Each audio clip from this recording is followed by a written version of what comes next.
Well, gang, it's a little bit later in the day here, and these guys are going to show up here about any minute to get this truck, well, to swap it out with another truck. And when that happens, I'm going to go ahead and get that other Pete, that black one, fired up and get it over here in the sandblast area.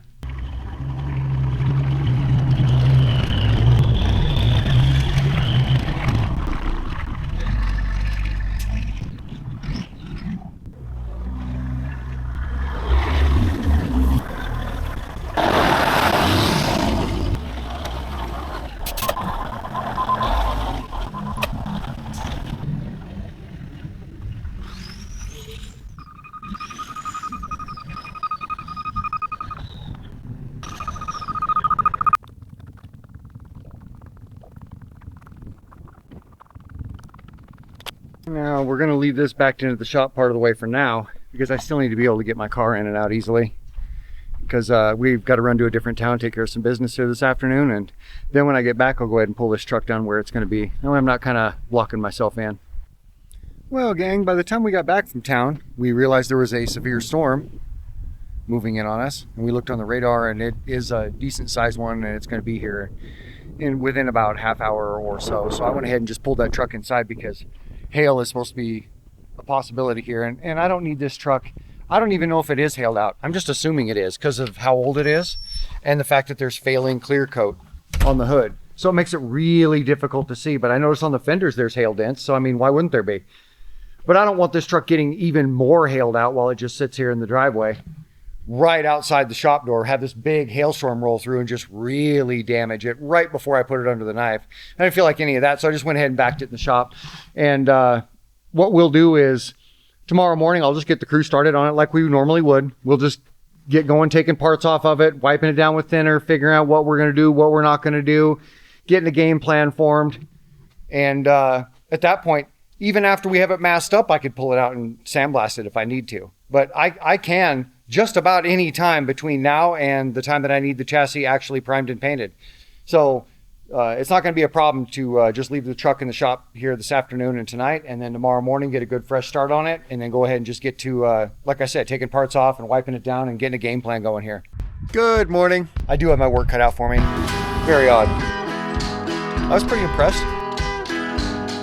I'm going to do what I always do on these trucks. And that just happens to be my thing, by the way.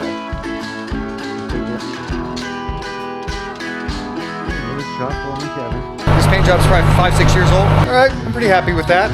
And here he is leaving. It wasn't quite as fun as I was expecting. And that starts right about now. Well, good morning, gang. We didn't end up doing anything else with this truck yesterday because, that storm rolled in, so I didn't leave it outside. But it was late enough in the day. I didn't want to try and gather everybody up kind of spontaneously. I like to give everybody notice. And so everybody's gathering this morning. We're going to go ahead and get started on it. And what this is a 2000 Peterbilt 379 sleeper truck. And this is a typical work truck. This is a typical ranch style work truck that hauls a lot of cattle, hauls a lot of hay, has had probably numerous owners, and probably has numerous million miles on it. Those last two things I haven't verified, but I wouldn't be shocked to find that out. And this truck would still be out on the road right now, even with the clear coat in the condition it's in, except for it got laid on its side. And so at this point, we'll go ahead and walk around the truck and see what all needs some help and try and formulate some sort of game plan. And the first thing that I can't help but notice is this fender needs replaced. And we've got some parts in this truck. I'll go ahead and show you those. Right here, we've got a couple fenders. They're steel fenders because they come with the liners. And we've got a panel right there to go on the side of the hood. And I'm not sure if there's anything else back here in the darkness. I see there's a big box. So there's going to be something in there. We'll have to get all this stuff out and have a look. But what we do know for sure right off the bat is that there's a couple fenders, the liners to go in them. That's a common misconception that an owner will supply the fenders, and if they supply the steel ones, they don't supply the liners. They just assume you can swap those over, and those are just too much to try and sit and deal with most times, and to try and get out of the old fender. A lot of times they're already a third to half of the way out of the old fender. I mean, it was a sloppy idea on PACCAR's part. But the rest of it is so in there that, I mean, you have to damage everything and break your knuckles and spend half an afternoon getting those things out. So, of course, I just refuse to do it. And owners that are aware of all of that will supply the inner fenders, or if I remember to, I'll tell them. But if I remember to, I'll go ahead and try and sell him on the idea of fiberglass. He said he was going to get parts. I left it at that, and he can get whatever parts he wants. It doesn't matter to me. But if it was my truck, I would replace every single thing I could with fiberglass. But anyway, we're going to go ahead and get this fender off of here. And one of the things that I know that I'm sure I'm going to find on this truck, because I haven't looked this truck over at all. You and I are looking it over for the first time. I have lightly walked around it a few times since it's been parked here, but I haven't gotten in there and looked anything over. I haven't opened the hood even once, nothing like that. But when I open the hood, I would not be surprised to find that this piece of cast that's back here on one side or another, but probably on this side, would be cracked. It wouldn't surprise me. I see right there, this is broken. So I already know that cast is broken because I can see it's broken. Interesting. And it's broken out by a long ways too. That's quite a bit of damage. We'll check this side. I've seen them broken right there, but I've never seen them separated that far right there. Usually you have to pop the hood and you see that it's simply broken in two. That little tab that comes off that piece of cast that's on the inside of there breaks often. But this one, I already said that I thought it was broken, and there it is, broken. But I mean over here, where this is, because at one point in time when this first happened, this fender was jacked clear up in the air. And they bent some things down and got it to where it was more highway worthy just to get it down to me. But I'm sure when that happened that it cracked that piece of cast behind here. But we'll know more about that when we get the hood open. This panel is going to be pulled loose. We're going to go ahead and pull all these rivets, get this panel down out of here. So we'll spare this piece right here, but this panel and this fender are going to go. I also see we have the Peterbilt dents, is what I call them, in the passenger side. A little more rare to find them in the passenger side, actually. So I'm sure they're in the driver's side. We got paint coming off everywhere. So that's a thing. And we have paint coming off the roof of the cab. And it doesn't look like a prepped surface underneath that paint. And that's a big swath right there, about 2 times the size of a deck of cards. And it doesn't look prepped underneath it. And this truck has been under somebody else's knife. This truck didn't start out as black at all. Back here, just cracks. And you can see that the previous painter painted over them. That's why they're so embellished. That's why you can see them so easily. Is because the previous painter thought they could just fill them with paint. So they just shot heavy paint over them. Makes it look ugly is all it does. But up here, same thing. Look at all those cracks. Just a million cracks. This entire surface needs to be glazed and taken care of and sanded. This one, no, because it's a metal roof, but I'll bet it's at least been hailed out. Heck, I can see hail dents right back here. 2 of them right there. So, yeah. I knew it's all at least been hailed out. I see runs. See that? Big old runs. About the size of a pencil lead. And now the side of the sleeper here is just a mess. And we know this has been replaced. Look how skinned up these bands are. You can feel it. So those scratches are so coarse. But the air cleaner's untouched. So that's been replaced. This is not. This is how the air cleaners would look. Or the air cleaner would look. And again, that's coarse. You can just feel it. Did it clear in. Squashed clear in. But then what's worse is the sleeper is squashed clear in. And I've got a straight edge here to show you kind of how bad it is. See, what I'll do is I'll put my straight edge up here from the bottom down here to up here somewhere. And the bend starts clear up here. But what I'll do is I'll put my straight edge on there, and so you can more easily see the gap, the depth of it. Okay, there's what we're looking at. That's how far in it is. You see my finger? But anyway, this is badly bent, and this whole thing here is swayed in. The whole thing, clear to this brace. I can feel this brace behind it. It's so pushed in. It's pushed in clear to the brace, and I can feel the lump of the brace. So this is going to be a problem. I'm going to have to shove this entire thing out so far without trying to break it right here where it connects to this bottom brace, without springing it, without kinking it the other way. This is going to be one heck of a challenge. And so this is going to be one of the first things that I work on, because I need to have these answers before we get too far into the truck. I don't want to have the truck, all these panels replaced and all this other work done and all this other stuff this far into it, and then all of a sudden I basically destroy the sleeper.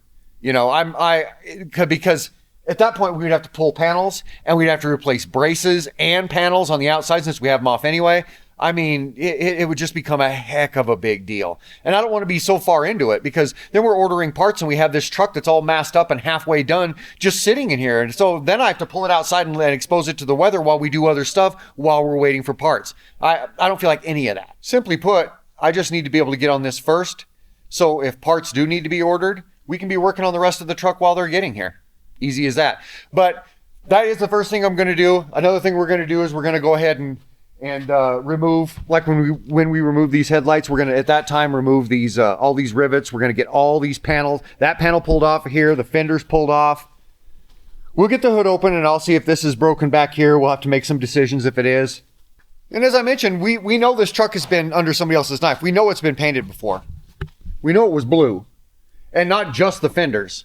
I see evidence all over this truck. I mean, easy to read evidence that it's been painted before.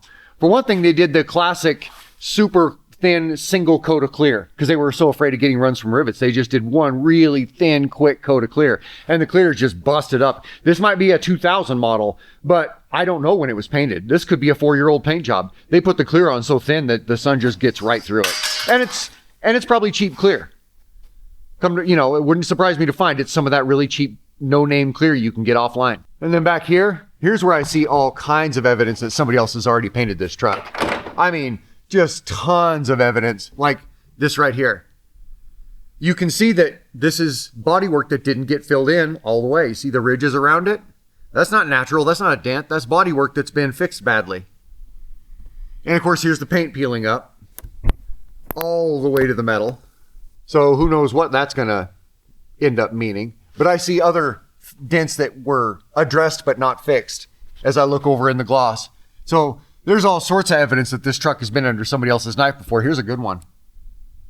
Let's see if we can get the light across it. This one is just a little round spot with little pinholes in it from their bodywork. And you can see the whole outer edge just badly repaired. And of course the back of this sleeper is badly cracked and they just shot over it. Yeah, whoever did this just painted right over it. And then their clear just faded right off. I don't have any idea on this truck, by the way, on colors, paint scheme, anything. Nothing. Because we just haven't gotten to it yet. He's a busy guy. I'm a busy guy. Everything in its time. That's kind of the way I am. I don't like to overload myself. So everything in its time. So I haven't needed that information up until about now. So I'll go ahead and get in contact with him and we'll figure out, I'll have him send me some pictures or we'll just figure out what we're doing. For paint and for paint scheme and everything else. And then I'll know exactly what order this chassis is going to be done. But we are going to blast it here right off the bat. I see they put brand new fenders on it. Smart move. You don't want to be risking chipping up your paint or causing any kind of damage on the way home. But we'll go ahead and we'll pull these off there and get all this blasted, get all this ready to go. Now over here on the driver's side of the truck, you can see we got some Audis. I can see light hail in spots, so I'm going to have to really address that, and that's going to be difficult since I can't get a good bead on the gloss on this side since the gloss is so broken up and flat. So that'll be interesting. Again, the side of the roof cap's so cracked up. You might even be able to see it from here. That's just atrocious. And then they're clear, all busted up. That's going to have to come off. You can't just smooth that back and call it good. If you smooth up this patch and get it back to where it seems trustworthy, it's not going to be, because you can see out here, it's breaking. It's currently in the process of breaking, all these little spots. Clear out here, I mean, that's, in another 6 months, that spot's going to look like that spot, So this is going to need a bunch of attention. Same with over here. I'm starting to see runs from rivets. Again, the paint is just absolutely coming off of there. Zero prep underneath there.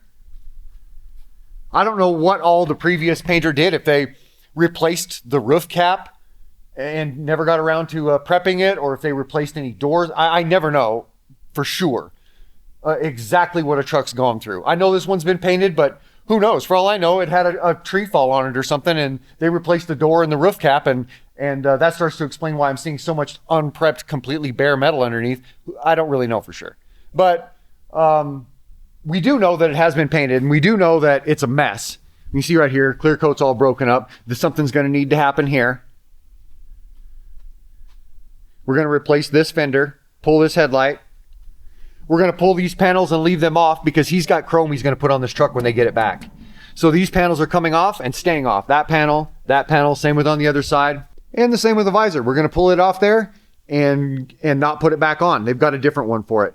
So I don't know if I'm going to end up with that different one in my hands or not. I mean, the wisest thing would be for me to have the new one here so we can put our nutserts where we need to and plug off old nutsert holes or whatever needs to happen to be able to bolt it on there correctly. But again, I'll be in contact with them and we'll get all that stuff kind of hashed out. I can see right here the hood is terribly adjusted. Terribly. This look at that gap. Look at that. This is supposed to be even with this. That's in a full inch. Because it's in so far, these are these cracks that we've addressed on my channel many times. This crack, because this area banged against this rivet for so long that it caused a divot on this side and caused damage. And then that just turns into a crack, and cracks clear down to wherever that patch is that's in here, if they even have one in here. So we'll have to look at that too when we get the hood open. I can see it's already damaged this. We'll have to do a little body work there. It's gotten into that. This has been this way for a while. Very badly adjusted hood. And if you've seen very many of my videos about adjusting these Peterbilt hoods, it's going to mean, it's far enough out of adjustment that it's going to mean that I'm going to need to get down here and take loose both of these mounts at the bottom. And we know how difficult that's probably going to get. So this truck, we've got a lot of processes. We got a lot of things we got to do to this truck. We might as well quit burning daylight and get going on it right now. And another thing we got to do when we go to pull these air cleaners, we run into this on these Peterbilts all the time. They have these special bolts. And you can't just go get the wrench for that bolt because there's, I don't know how many of them. I've heard 8, I've heard 12. I've heard there's quite a few different models available. So you can't just buy one and go steal any air cleaner you want. And we find this all the time that there's at least one. On this one, there's a couple on this side, a couple on this side. Well, at least one on this side. And we have to pull these because I think this truck's getting a stripe job. I'm not positive on that, but either way, this has to come off here. So, I mean, and in order to pull these off here, what I like to do is I like to take a die grinder, like this one right here, with a burr on it, preferably a burr with a square end like that. The end's all squared off. Then I'll come in here and I'll grind off the top of this nice and flat, and then I'll grind off the bottom of it nice and flat. And then I'll put a crescent wrench, or if I'm lucky, I'll be able to fit like a 9/16 or a 5/8 wrench right on that, squared off 2 sides, and open it that way. Or a pair of vice grips if I need to. That's the quickest way that I take those off. And once in a while, I'll also just cut a groove right down the middle with a cutting wheel. And then you can put a big heavy screwdriver in there. But that's also a good way to twist off a big heavy screwdriver because sometimes these are just in there. So I always try the two. I used to always do the slot, but I kind of changed after I messed up enough screwdrivers. And now I just kind of grind off the top and the bottom and then put a wrench on there. Just like that. See how the top is shaved flat and the bottom is shaved flat? You notice I didn't go a third of the way up into it on the bottom or the top. I just barely made it flat. That's all it needs. It doesn't need a whole bunch of work. And then you just put a crescent wrench or whatever on it and then try and turn it. It wouldn't surprise me if it turns the nuts or anything else, but I mean, that's how you get the thing started. Just like that. We got it to turn. I don't know if I turned the nutsert and the bolt or just the bolt, but we did get it going. And that's how you do those.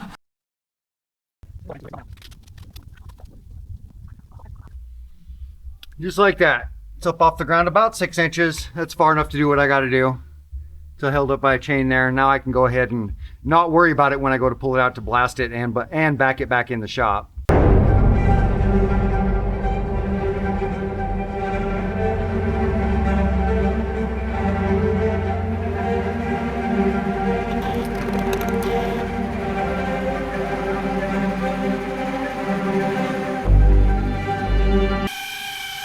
Okay, so I've had a bit of a back and forth with the owner of this truck, and I've got some of the details figured out here now.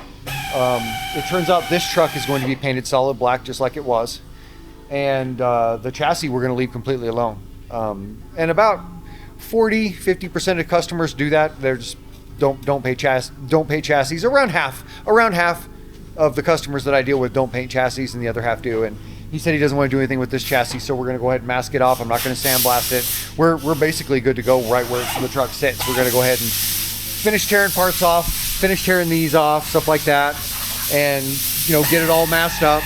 They're busy taking reflectors off the back right now, and that means I won't be taking these off because it doesn't matter.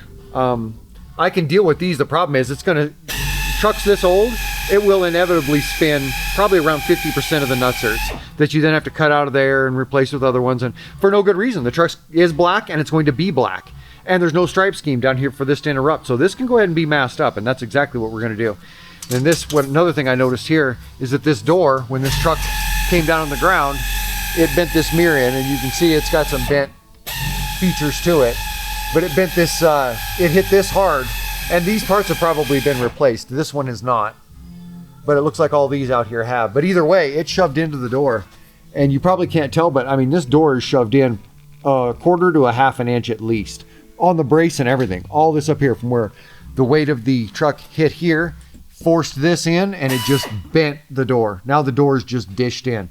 At least a quarter of an inch. I'd say closer to a half. Okay, so here I've got a straight edge. I'm gonna go ahead and put it on the door. You look up underneath it, and yeah, it's a good ½ inch. See the finger? It's over a quarter inch. I wouldn't say it's a good ½ inch, but it's over a quarter inch for sure. Up here it's even a little more. So yeah, probably 3/8 of an inch. So at this point I'm gonna have to make my way inside the truck and start figuring out what's what, start tearing apart the interior and getting to this and seeing what's what in there. But I also have to, along the way, start brainstorming and figuring out how I'm gonna straighten this damn door out. I mean, this is a somewhat heavy brace with a somewhat heavy brace right on the other side of it. This is meant to be basically not the backbone of the door, but the side bone of the door. It's what gives the door all of its mid strength. And it's all bent, the whole thing's bent. So bending it back without messing something up or breaking the window is gonna be interesting. And another thing I noticed while I was looking this truck over is it's missing those pads. We did a Peterbilt just a couple videos ago that was missing these pads. So I'm gonna go ahead and get another set of those coming so we can lower these and get the hood adjusted correctly. All right, now at this point, I'm gonna go ahead and kick this big door open on this sleeper and see how many of these parts we can get out of here and get everything out here on the ground and start looking it over and see what all we have. Well, here's all my hood mount parts, where the hood mounts to the front, where the hinge mounts and the hood opens and closes, right where it mounts to the truck right there at the frame. That's all this stuff, including those little canals you've heard me bitch about before. Those are not going back on here. I can't believe they still offer these. You order a OEM solution, they still send you these pieces of shit. But the rest of the stuff that I do need is here. I mean, even the hinge part itself for that one side. All the bushings, all the rubber bushings, everything I'm gonna need, all the spacers, everything for the one side is here. Well, here's this part. I don't have to worry about that anymore. Remember I said it was broken, that piece of cast is broken? This is the piece. This piece right here is broken right here on a lot of Peterbilts, but for sure on this one it's separated out a ½ an inch for some reason. So, well, I don't say for some reason, it's because the fender got folded clear up in the air when the truck got put on its side. And when that happened, all the dimensions changed, including this one. But I noticed that he got the piece, so I'll be putting that in too.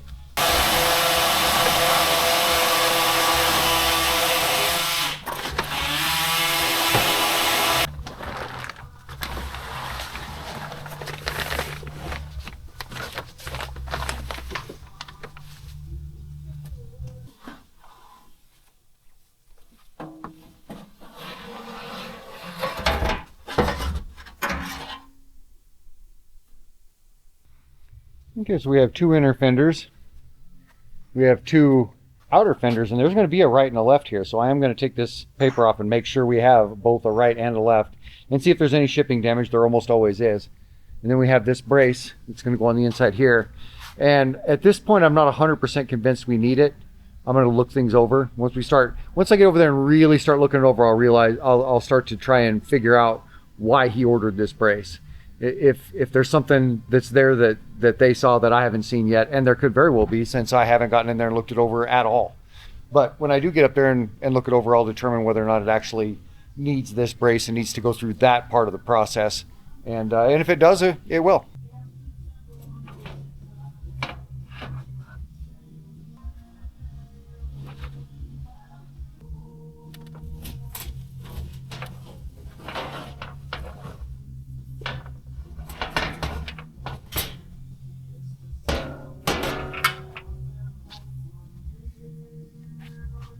Okay, so it's been a few hours and I went ahead and turned the crew loose because typically on day one on a project like this, all I ever need them for is to just take off a few parts and wipe everything down with thinner, and that's what we've done.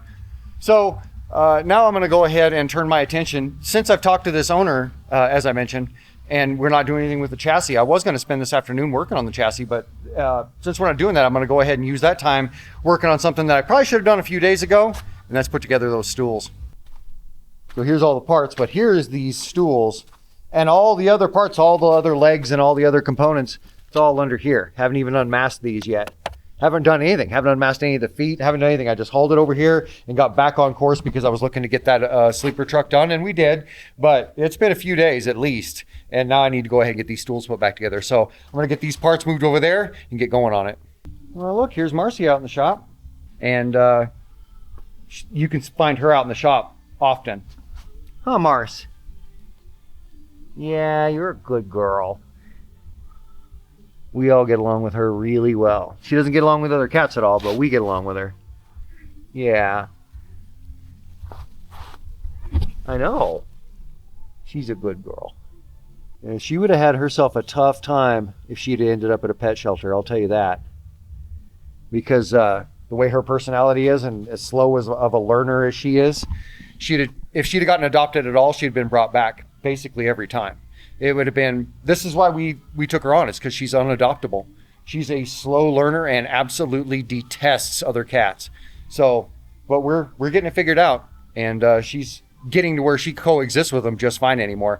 Sometimes you'll walk out on the back deck and there'll be 5-6 cats out there, and then she's one of them within a couple feet of a few other cats, just laying there with her eyes 3/4 closed or closed. So she's becoming quite comfortable, but it's taken a little bit of time. But we knew it would.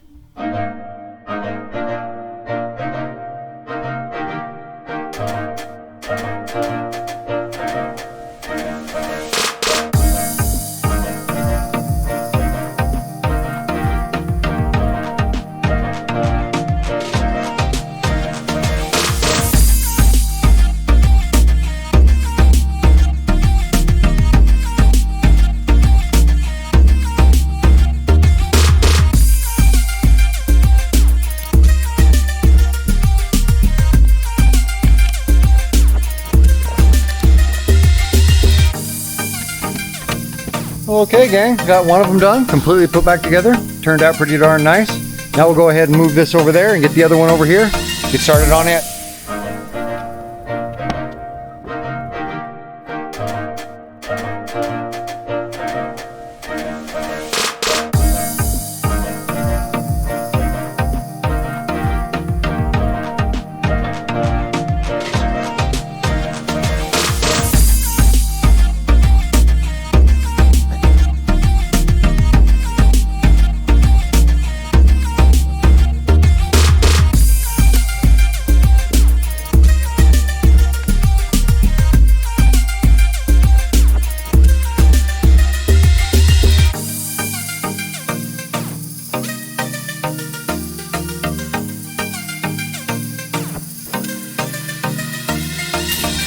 Okay, so I got this one done, and at this point, all that's left is just to go ahead and unmask these little feet. But at the same time this is happening, we had other stuff going on in the shop because it's the next day now. I know the last time that you saw me, I was in a blue t-shirt and I was finishing that stool. Well, I got pulled away on other chores and did some other stuff, and so now it's the next day, and that's why the crew's here, and they're busy pulling this truck apart and doing some masking and stuff while I'm busy finishing up these stools. That's why you're hearing the noise in the background, and that's why you get to see things like this.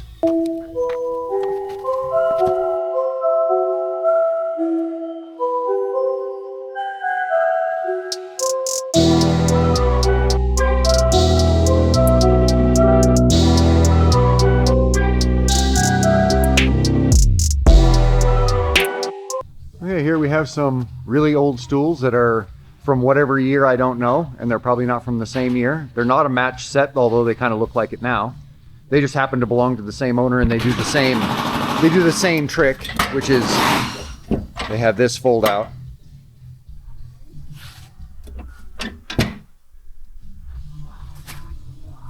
And as you can see, we went ahead and got all the details, took all the parts off, put brand new hardware on when we went back on because the old hardware was too worn. Spared the feet all the way around, all 6 feet on each one. Got the underside of everything, as you saw. Very thorough. Everything was taken completely apart, except for this. I didn't want to cut these 12 rivets because there was no reason. But I still got the underside of everything. All the details are there. Re-riveted this back on. Took it off to do it. And as you can see here, took everything apart. Got it all put back together with all new stuff.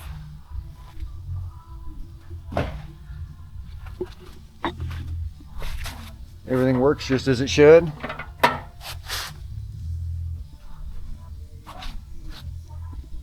Now here's this guy down on the ground. Did a bunch of body work to the top to both of these. They were caved in and had individual dents in the caved in areas. I mean, I don't know what had happened to them, but they were both in real bad shape. If you saw the other video, you saw it was, one of them was like 4 coats. Got all these details. Painted this stuff all separate from each other.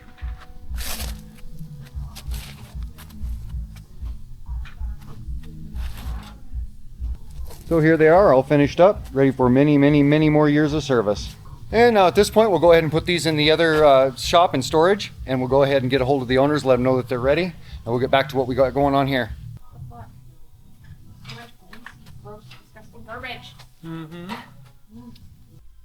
Okay, so now we got the fenders off, and it gives us a little better look at this panel. Look at just how bent that is right there, all the way through there.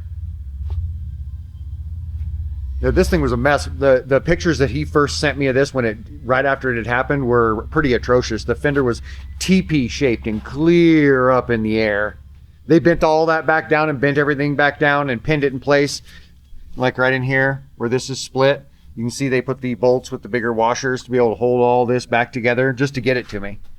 But now what we're going to do is we're going to take this off because we're going to be reusing it. And then we're going to go ahead and take these rollers off. And then we're going to go ahead and take this entire panel off and the brace behind it off. But I don't know that we're going to take them together. We might. We'll see how it all comes apart. But we need to take this joint apart. We need to take this apart. Get this off of here because this has been replaced and this has been replaced. All this gear is going to be replaced. We need to get all of this stuff out of here. And then also get all of these rivets cut all the way up through here so we can get this panel off and the brace behind it. And they may come off together.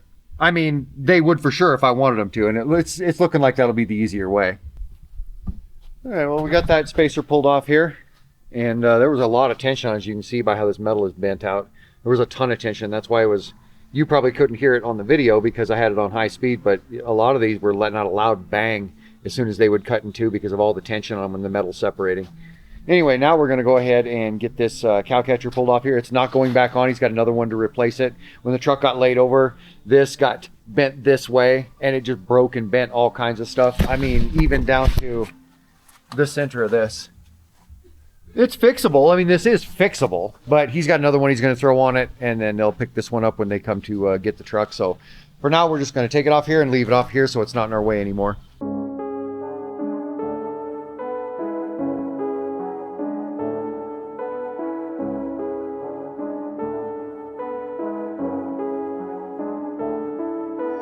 Well, yes.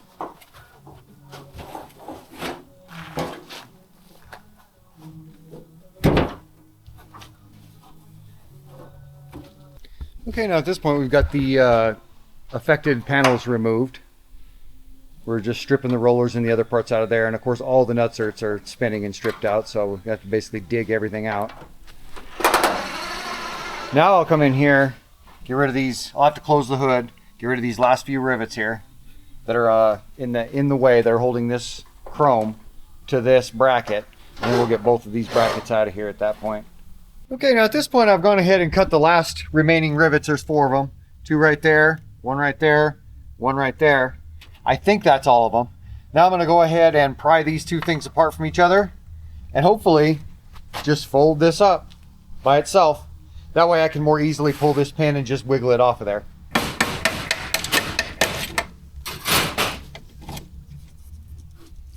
Just like that. Now I'm going to replace this entire assembly that you see here. Everything that's here, I will go ahead and get replaced.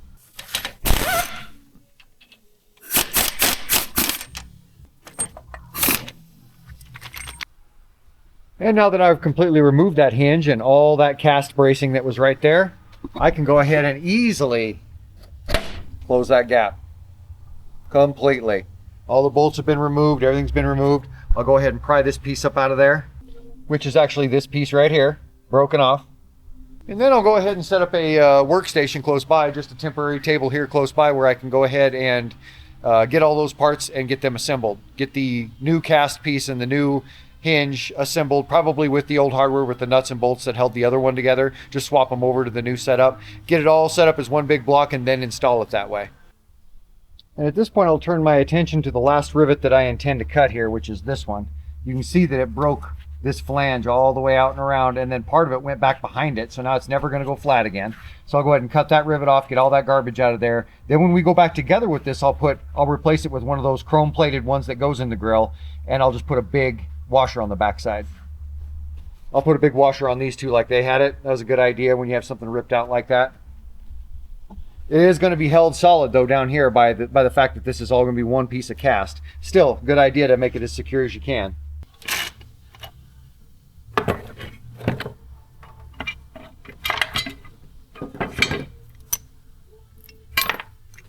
This is the only piece I'm going to reuse. This is going to attach to the new one of these and the new one of these. I mean, when you look at it, that collar is just fused on there. Same with that one. Look at that. Not only is it rusty, but as you can see, maybe you can or can't, but you can see the end is mushroomed out. Well, it's not just mushroomed out, it's also mushroomed in. So it has an ultra tight death grip on this bolt, and then it's rusty to boot. You're never going to get that out. You need to cut it clear up here or cut the head off the bolt, which is almost impossible to do in that stupid corner. And you can't get it to loosen enough to get it to move out of that stupid corner because everything is so tight there. And that's what it looks like. You are not going in or out. You can tell. It's just impossible. And here it all is together. And again, this is what this looked like when it was new. And this is what it does look like when it's new. But this is the broken off piece. So here's what all these hood bushings look like used. And here's what the spacer looks like used. And here's what all that same stuff looks like brand new. One of them is a square, the other three are round. All brand new stuff. However, since they included enough bolts to do both sides, but they're that fine threaded bone stock Peterbilt style bolt, and they didn't include any nuts at all. 0 nuts. And that's almost always the part that has the problem. By the time you get the nut off, it's all galled and shit. It's weird that the company that sent the bolts wouldn't send the nuts with them. You'd think the nuts would be on them. But luckily over the years I've kind of formulated a stash of oddball type Peterbilt parts that you can't just walk over to a shelf and replace, like those nuts. And they are special. They're extra long, fine thread, and I just happen to I actually have 3 of them, but I'm using 2 of them today to go on these bolts so I can keep going here. The square one always goes on the top of the 2 because it's going to be sandwiched set. Top and a bottom and a top and a bottom. So the top at the front is where the square one always goes. And it's the only square. The other 3 are round. With this outset part facing away from it. Because these outset parts are going into these holes from both sides.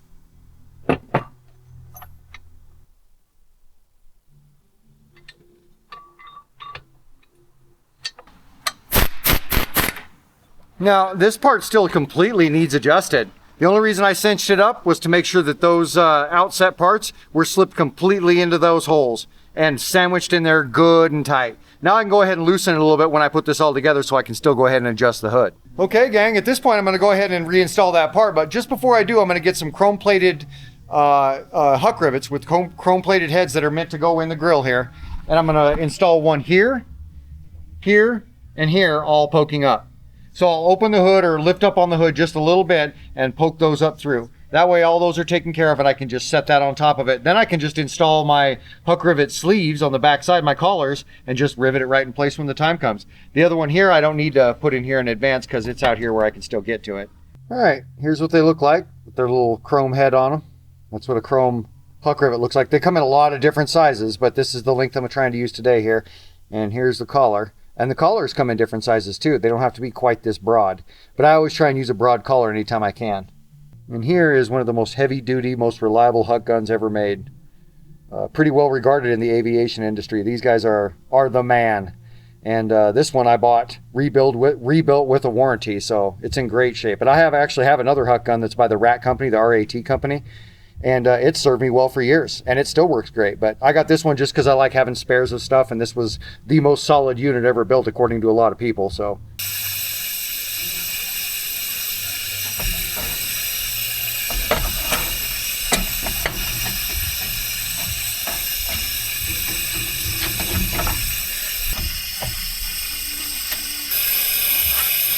And here's my other huck gun. And we'll watch it install a rivet.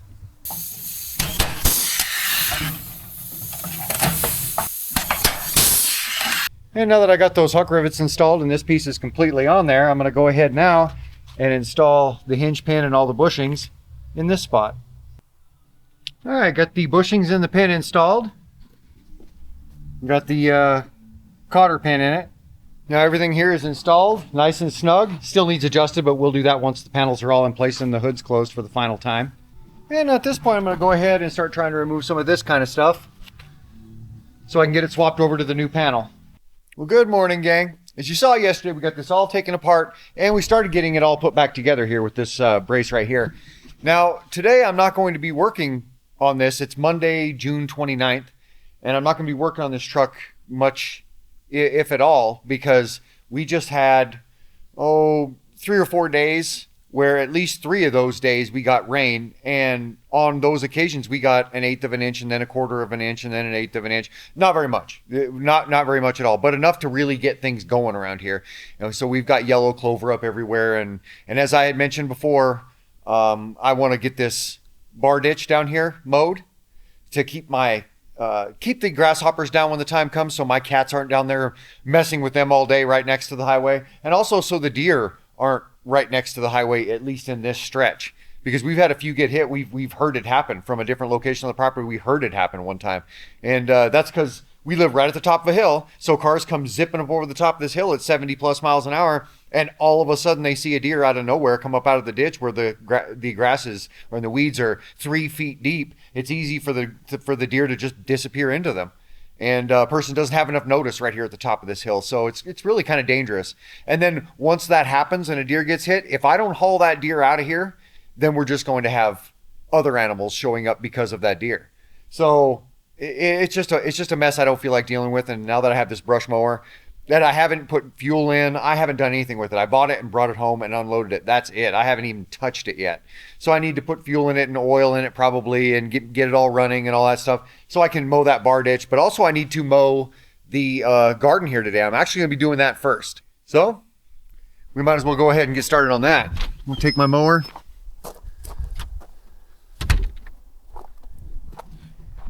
And I've got it up here on this cow catcher. They're not going to use this cow catcher. They're going to come get it, but it's not going back on the truck.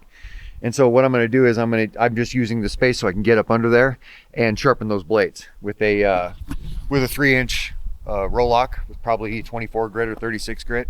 Same thing I use for a lot of my prep in here. That's what I would use to sharpen that blade. And before I get started on my mowing day, that's the first thing I'm going to do.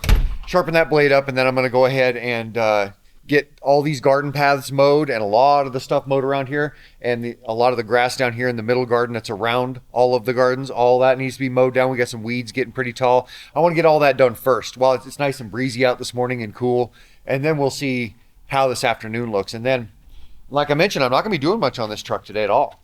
And then tomorrow, I'm not doing anything on it because the kids are finally taking their camping trip here today.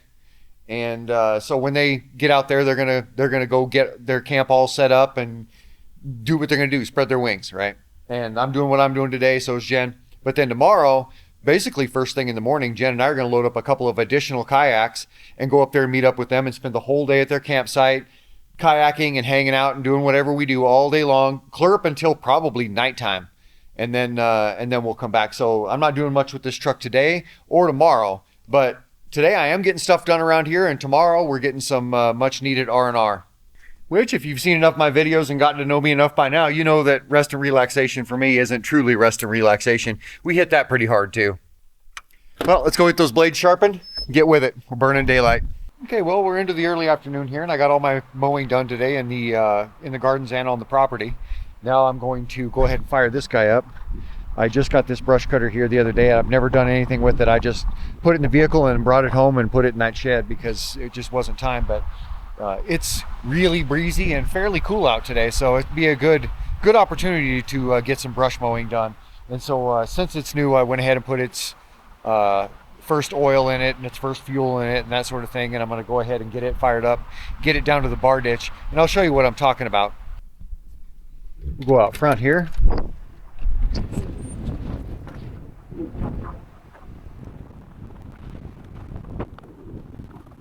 Right here is what I'm talking about.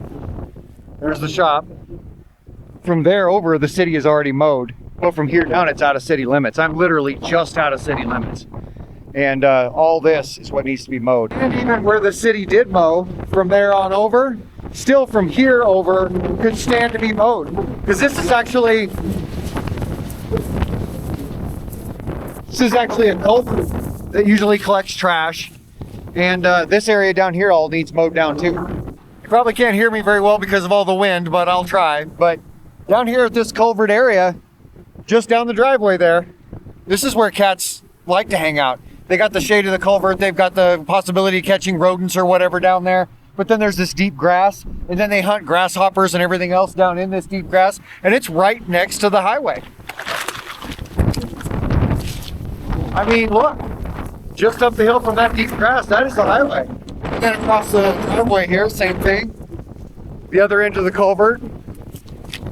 Cats love to convene down in here. All this deep grass that you see swaying in the wind. They love to get grasshoppers and other bugs and things down in here. And it's right by the highway. And then the deer love to come feast on all this clover and all this stuff right next to the highway. And as you can see, we're on a hilltop. We're totally on a hilltop, and if you're coming over that hill at 70 plus miles an hour and you don't have any notice for something that runs up out of the weeds, which are oftentimes as much as 3 feet deep, these down here are about 3 feet deep. These ones up here are only about a foot deep.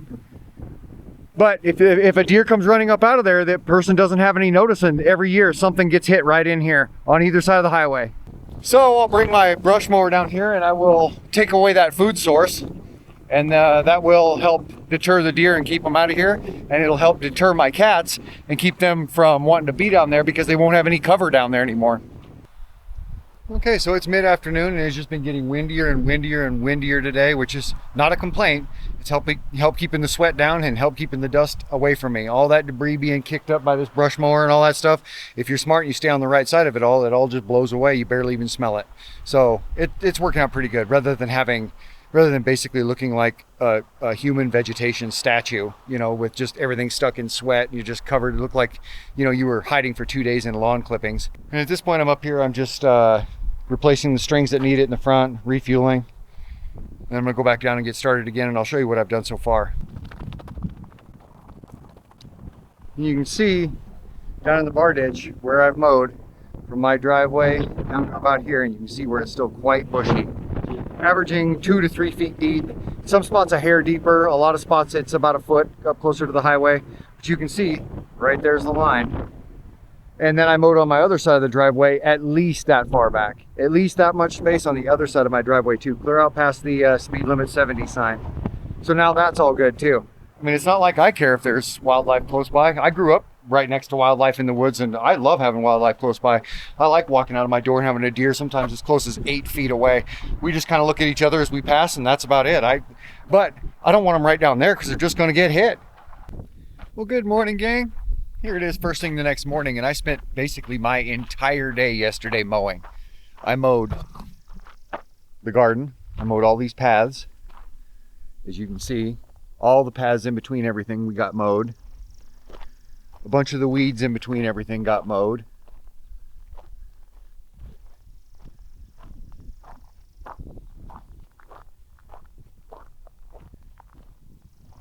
This was all 2 foot tall, just weeds in here.